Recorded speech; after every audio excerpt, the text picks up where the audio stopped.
Hey guys, Izzy from Endless RVing, and in today's video we're going to give you some tips on what we do when we're camping in the cold. You're not going to want to miss it.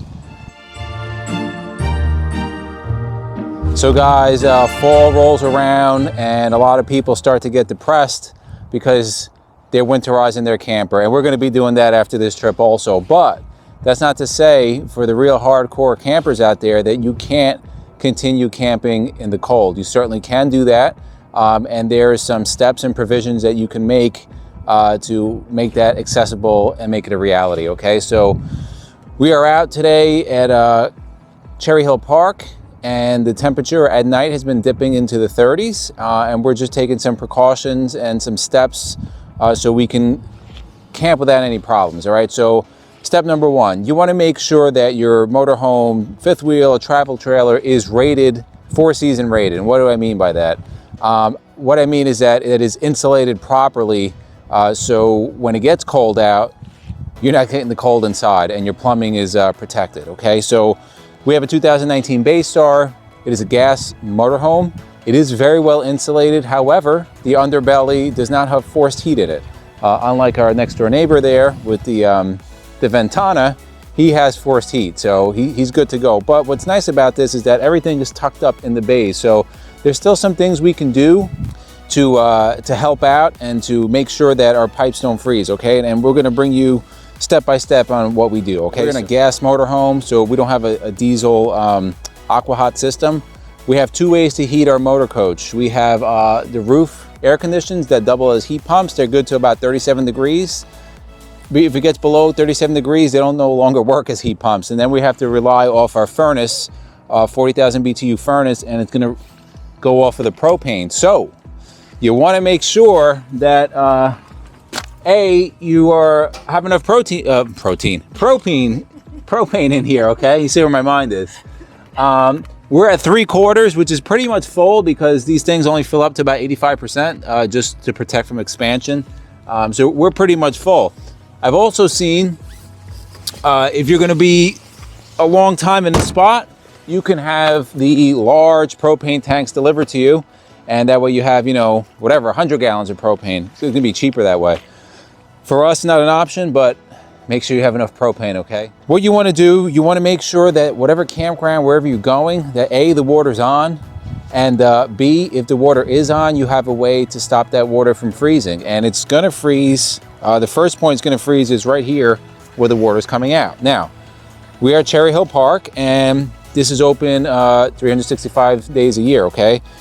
They have sites that you can see there's foam on top of the water outlet, and then there is a electric heating tape on here, okay? And you can see the wire coming out, and it's going right into the pedestal. Now, campground may not have this. If their water's on, you can do the same thing, right? You get a little bit of electric heating tape, which you can get at Home Depot, Amazon, whatever. You put some just regular pipe foam, plug it in, it's gonna keep this nice and warm. Second thing you're gonna see here, this is a heated hose, and it is from Valterra. I have the box here. Okay, we have the 15-foot, 150 watt Valterra Aqua Heat hose, Aqua Fresh heated hose, okay? This is an RV specific drinking hose, and it's essentially doing the same thing that this outlet's doing. It just has a heating element inside that goes plugged in, and this is rated, I believe, to like under 0 degrees Fahrenheit. So we don't ever plan, at least at this point, going out in that kind of weather. But if we did, we have this. And you could also see it has foam insulation right where the water connection is. That's heated. And then if we walk over here, again, right where the connection is, it has the foam insulation. And if I want, I could run even more foam insulation. If it's getting really nasty out and really cold, we can do that, okay? Next precaution we take, all right? Still in the wet bay, let's come in here. You're gonna wanna keep your valves closed, okay? We are tucked inside. This is all well insulated, but you're gonna wanna keep your valves closed until you're ready to dump. Simply, you don't want your fresh water running down this sewer pipe and freezing up in there. If it was really, really cold out, I would probably take this sewer hose out and just put it in when I needed to dump. But by keeping that closed, you're keeping all the liquids inside and you're keeping them in the tanks. Now we have heated tanks, so I can flip a switch on inside, keeps all the tanks heated. But as a extra precaution, since I don't have forced heat down here, I have these 1500 watt ceramic heaters, okay? And there's an extension cord and it's running right into the pedestal, okay? So I have a little 3-way splitter, some extension cords. You never have too many extension cords. And then the 1500 watt ceramic heater, and this has a fail safe. And what I mean, fall safe. 2 safety modes. If it gets too hot, I believe 130 degrees or 140 degrees, it'll shut off, okay? Also, if for some reason it falls, there's a little safety switch underneath, okay? You see this thing here, right here?